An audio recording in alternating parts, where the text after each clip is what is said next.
Vamos pensar em Josué 3, o verso 1 ao 4. Josué capítulo 3, o verso 1 ao 4. Vamos falar sobre o tema atravessando o seu Jordão. Josué 3, o verso 1 ao 4, está projetado, quem quiser acompanhar.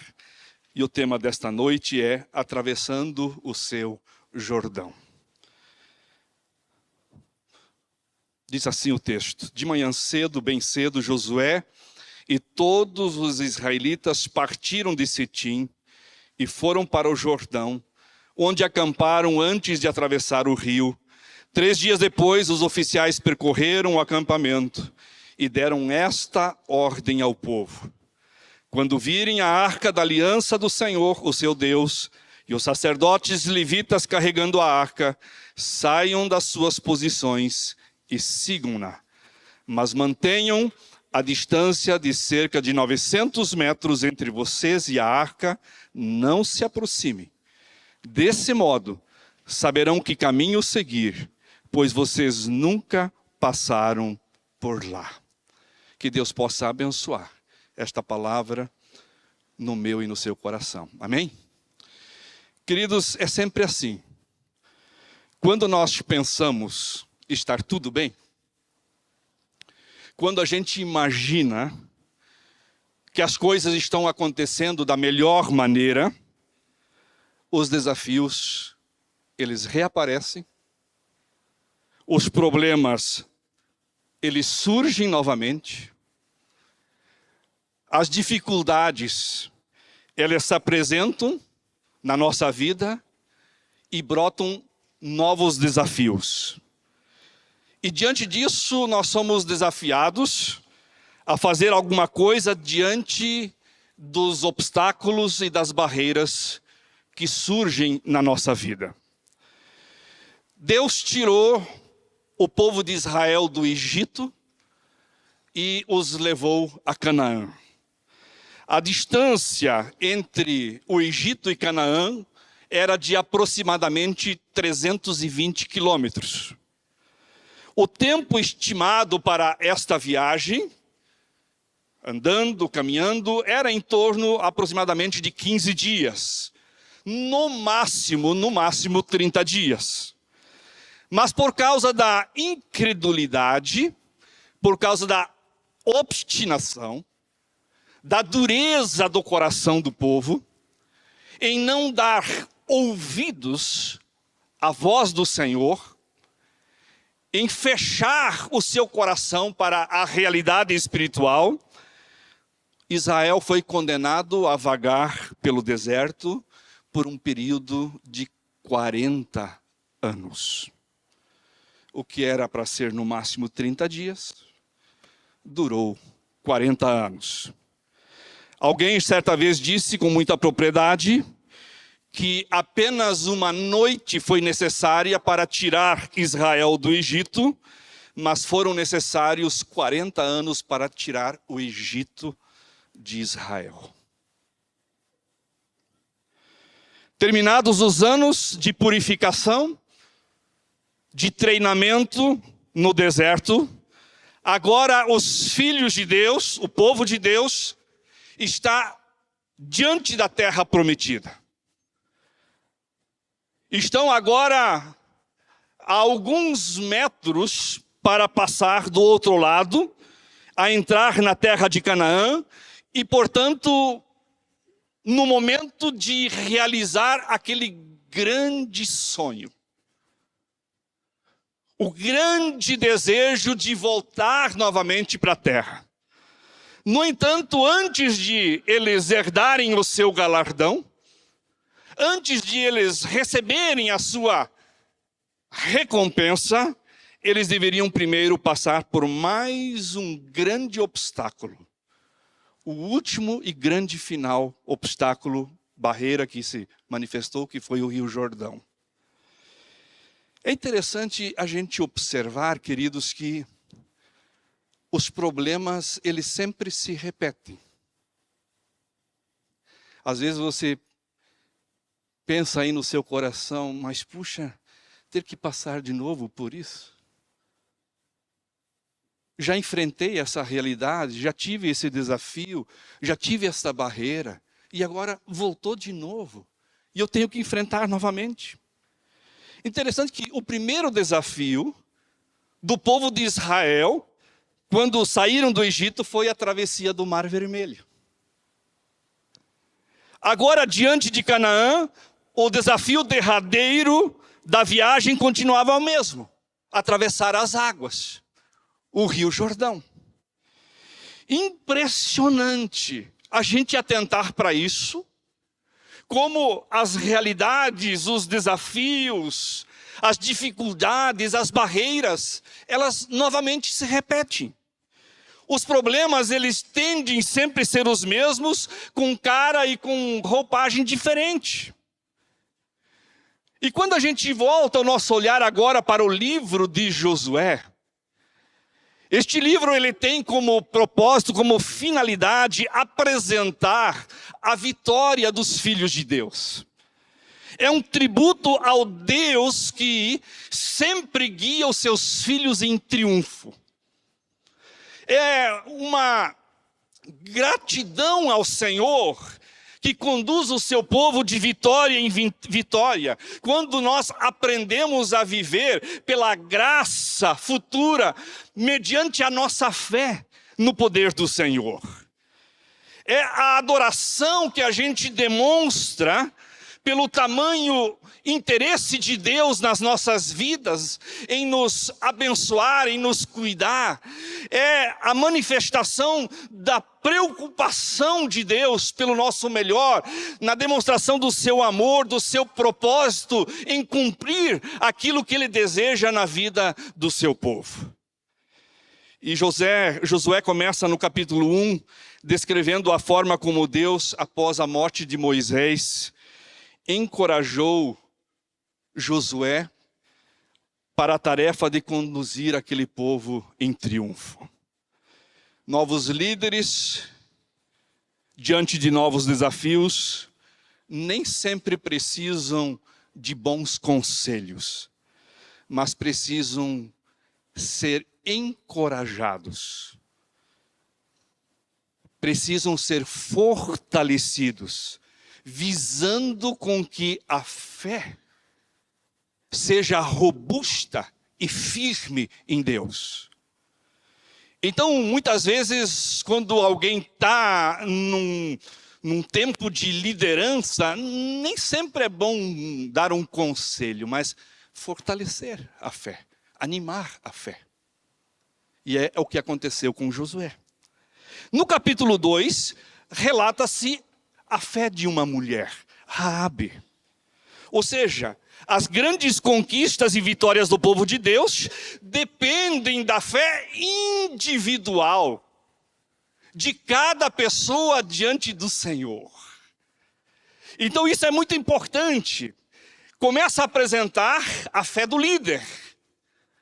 Na sequência fala da fé de Raabe. E isto quer dizer que cada um de nós, nesta caminhada, nesta jornada, somos importantes no exercício da fé para que as vitórias aconteçam, para que o triunfo se manifeste. E agora em Josué 3, esse texto que está diante de nós, examina e testa a fé do povo de forma geral. Se no capítulo 1 o foco está na fé do líder, no capítulo 2 o foco está na fé individual daqueles que fazem parte da família de Deus, do povo de Deus. O capítulo 3, o foco está diante do povo que está unido, reunido num propósito, e que Deus então levanta este povo para que eles possam enfrentar as suas batalhas. É esta a ordem. Certa vez, Benjamin Disraeli, que foi ministro britânico, ele disse algo muito fundamental àqueles que querem ser vitoriosos. Ele disse assim: o mundo nunca foi conquistado pela intriga, ele sempre foi conquistado pela fé. E é uma grande verdade. as conquistas de um povo, de uma nação, é pelo exercício desta fé. E não por conflitos, não por intrigas, não por discórdias, por desentendimentos. E João 4, na sequência, queridos, relata a necessidade do povo de Deus de erguer um memorial em gratidão, em honra, em glória a Deus, porque Deus conduziu este povo vitoriosamente. Deus liderou esse povo em triunfo. Por isso que John Piper ele disse que a adoração é o banquete do prazer do cristão. Ou seja, é o prazer da nossa alma, a satisfação nossa em Cristo de reconhecer de que Ele tem nos conduzido e tem nos liderado de vitória em vitória. Até nós chegarmos na Nova Jerusalém, além do Jordão. De tempos em tempos, nesta vida, cada um de nós tem as suas travessias do Jordão, os seus desafios, as suas barreiras. Os problemas sempre se repetem, só que eventualmente muda de rosto, de face, de cara, mas os problemas eles se repetem. E quando nós olhamos para os obstáculos que se interpõem entre nós e a vitória espiritual que Deus quer nos dar, nós podemos perceber e sentir que por nós mesmos, nós não temos a capacidade, nós não temos os recursos necessários para atravessar as dificuldades e desfrutar desta vida abundante que Deus tem para nós. E é certo que nós aqui nessa noite temos entre a nossa realidade todos os tipos de obstáculos que talvez alguém possa enfrentar na sua vida. É impossível a gente decifrar quais são os obstáculos. Aqui nós temos hoje problemas pessoais, nós temos problemas espirituais, nós temos problemas emocionais, nós temos dificuldades que pessoas enfrentam na sua profissão, nós temos problemas familiares, nós temos problemas conjugais, nós temos problemas relacionais e também eclesiásticos. Alguns problemas são pequenos, outros são gigantescos, problemas reais, mas também temos os problemas imaginários que passam pela nossa cabeça. Mas por outro lado, nós estamos diante de um Deus que é especialista em solucionar problemas. Nós estamos diante de um Deus que Ele conhece e Ele sabe como lidar, independente do tamanho do problema, se ele é grande, se ele é pequeno, e é Ele que é capaz de nos liderar e nos capacitar como seus filhos no caminho da vitória. E eu quero nessa noite levar o meu coração e o seu coração a pensar como nós podemos atravessar o Jordão. Como nós podemos atravessar os obstáculos, as dificuldades que se apresentam na nossa caminhada, na nossa vida. O livro de Josué, nesse capítulo, vai nos apresentar 3 formas para que eu e você possamos passar do outro lado de forma triunfante, de forma vitoriosa e abençoada. A primeira verdade do texto aqui, para que eu e você possamos atravessar o Jordão, é a grande necessidade de examinar a mensagem de Deus. Sabe por quê? Porque nos momentos da travessia, Deus nunca deixa os seus filhos, o seu povo, sem orientação e sem direção. Deus sempre tem uma palavra que nos orienta, sempre tem uma palavra que nos direciona. Lá no Mar Vermelho, 40 anos atrás, aquele povo desnorteado, aquele povo sem saber o que fazer, a mensagem de Deus foi clara para aquele povo. Está em Êxodo 14, 15, 16, que diz assim: então disse o Senhor a Moisés: por que você está clamando a mim? Digam aos israelitas que sigam avante, que marchem, erga sua vara e estenda a mão sobre o mar, e as águas se dividirão para que os israelitas atravessem o mar em terra seca. Agora, lá na frente, diante do Jordão, Deus também novamente não deixa o seu povo sem orientação e sem direção. E de novo ele tinha uma mensagem bem clara para aquele povo. Há pelo menos 3 elementos aqui que fazem parte desta mensagem de Deus dirigida diante daquele fato, daquele obstáculo que estava diante deles para chegar na terra prometida. A primeira verdade sobre a mensagem de Deus é que envolve desafios que são planejados pelo próprio Senhor para levar o seu povo à maturidade. Sabe, queridos, Deus nos coloca muitas vezes diante do Jordão para que eu e você possamos amadurecer, para que nós cresçamos mais na presença de Deus. E esta maturidade, ela vem com 3 posturas da minha vida e da sua vida. A primeira postura é que eu e você temos que olhar para Deus. Olha o que diz o verso 3. Quando vocês enxergarem a arca da aliança do Senhor, o seu Deus, e os sacerdotes levitas carregando a arca. Olha o desafio. O povo deveria olhar para a arca, para a aliança do Senhor. Porque dentro da arca estava a palavra, estava a lei, estavam os ensinos. E aí vem a mensagem: olhe para a arca da aliança. Deus estava dizendo: não olhe lá para os pepinos, para os melões. Não olhe para aquilo que ficou para trás. Não olhe para aquilo que já foi do passado. Queridos, não olhe para o seu coração ferido. Não olhe para o seu coração machucado. Não queira olhar para as suas queixas, para as suas mazelas. Não é isso que você deve olhar. Você deve olhar para o Senhor.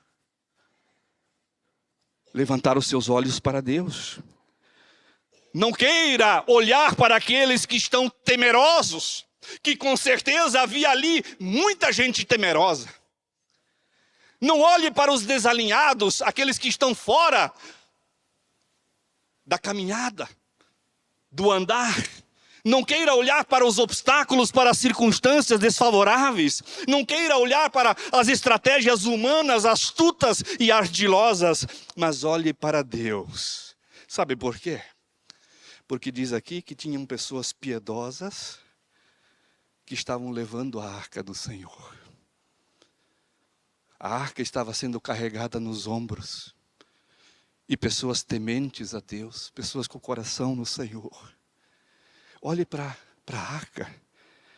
Olhe, porque Deus fala através dessas pessoas piedosas que estão carregando a arca. É para lá que você deve olhar. Diante dos desafios que Deus nos coloque, além de olhar, nós temos que andar com Deus.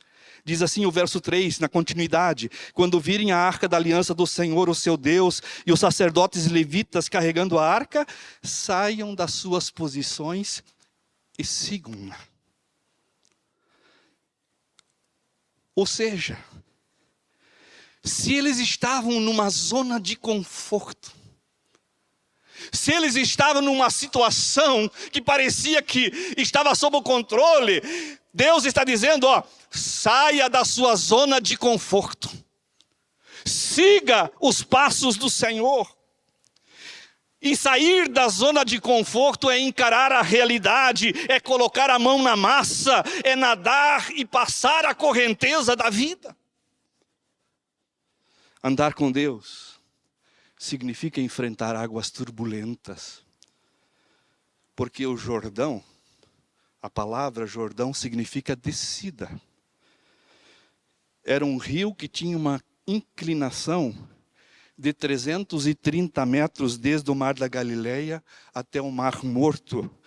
Então era um rio com fortes correntezas. E o contexto aqui era de cheia, muita chuva. E o rio tinha transbordado. Não tinha barco, não tinha botes, não tinha balsa, não tinha pontes. Era um rio caudaloso, um rio forte de água, de correnteza. E aí Deus diz, ande comigo, ou seja, se coloca em posição e siga a arca. Alinhe-se com Deus. E aí você vai passar vitoriosamente. E aí o terceiro aspecto, além de olhar para Deus, de andar com Deus, deve temer a Deus. O verso 4 do 3 diz, mas mantenha a distância de cerca de 900 metros entre vocês e a arca, não se aproximem.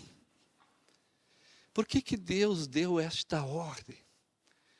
Mantenha o temor diante de Deus. Mantenha o temor, fique à distância da arca. Queridos, Deus não é o nosso camarada. Deus é o nosso Senhor. Ele não participa de esquemas. Deus não é nosso colega. Deus é nosso amigo. E um amigo, ele não se furta em corrigir. Um amigo, ele não se esconde em orientar e dar a direção. Nós somos amigos de Deus, mas Ele ainda é o nosso Senhor. É Ele que governa a nossa vida. É Ele que dirige os nossos passos. E sem olhar para Deus, sem andar com Deus, sem temer a Deus, nós nunca vamos conseguir atravessar os nossos Jordões. Desse modo, diz o verso 4, saberão que caminho seguir, pois vocês nunca passaram por lá. Olhe para Deus, ande com Deus e tema a Deus. Além de Deus dar a mensagem para que a gente amadureça, para que a gente aprenda com Ele, além desses desafios que Ele coloca diante de nós, a mensagem de Deus envolve diretrizes para a nossa santificação, porque Deus ele visa nos tornar cada vez mais parecidos com Jesus.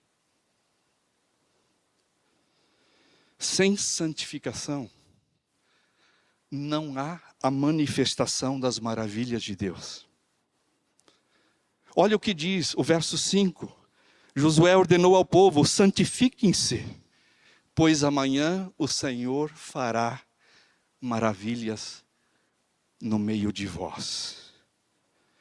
O povo de Israel deveria se lapidar, deveriam se purificar do passado, de qualquer coisa que talvez estavam carregando no coração que bloqueava a completa devoção ao único Deus.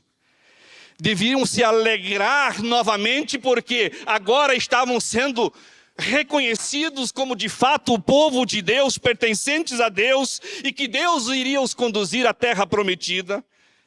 Por isso, Deus queria que eles ficassem próximos a Ele. Santifiquem-se, separem-se para mim. Irmãos, a nossa intimidade com Deus, ela produz santidade pessoal. E a nossa santidade, ela traz sobre a nossa vida autoridade espiritual. E a autoridade, ela gera conquistas na nossa vida. Quando não buscamos a santificação, com certeza há a limitação da manifestação do poder de Deus, do agir de Deus na nossa vida.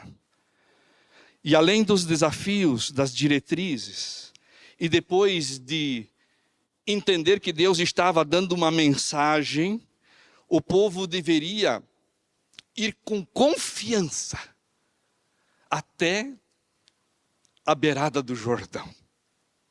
Olha o que diz o verso 6. E disse aos sacerdotes: levantem a arca da aliança e passem à frente do povo. Eles levantaram e foram na frente. E continua.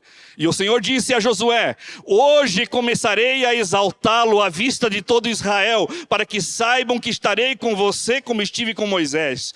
Portanto, você é quem dará a seguinte ordem aos sacerdotes que carregavam a arca da aliança: quando chegarem às margens das águas do Jordão, parem junto ao rio.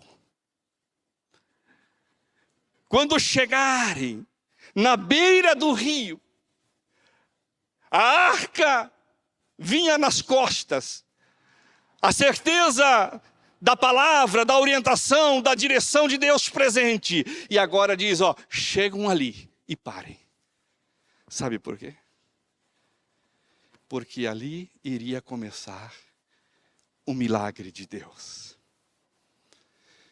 Quando você ouve a voz do Senhor, e quando você entende que a mensagem, ela é para te amadurecer, para produzir a intimidade na sua vida, Ele te leva até a beira, até o limite, para que você entenda que daqui para lá, Deus vai fazer a obra.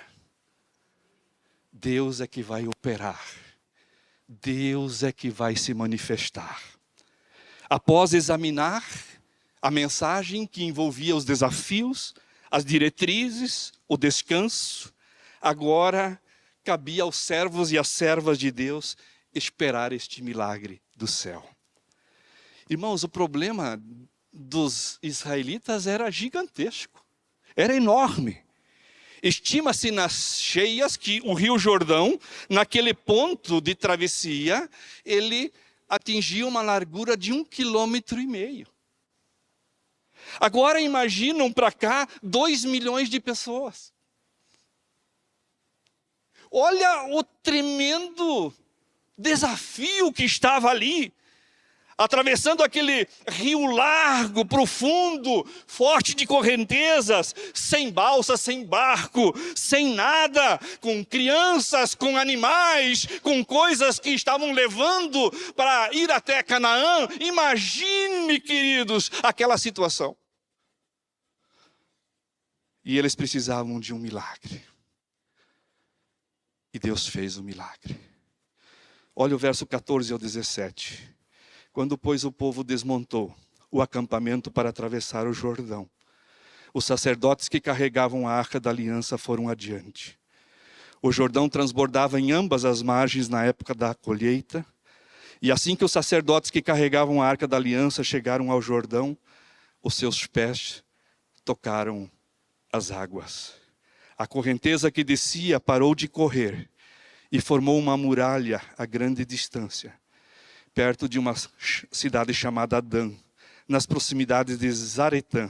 E as águas que desciam para o mar de Arabá, o mar salgado, escoaram totalmente.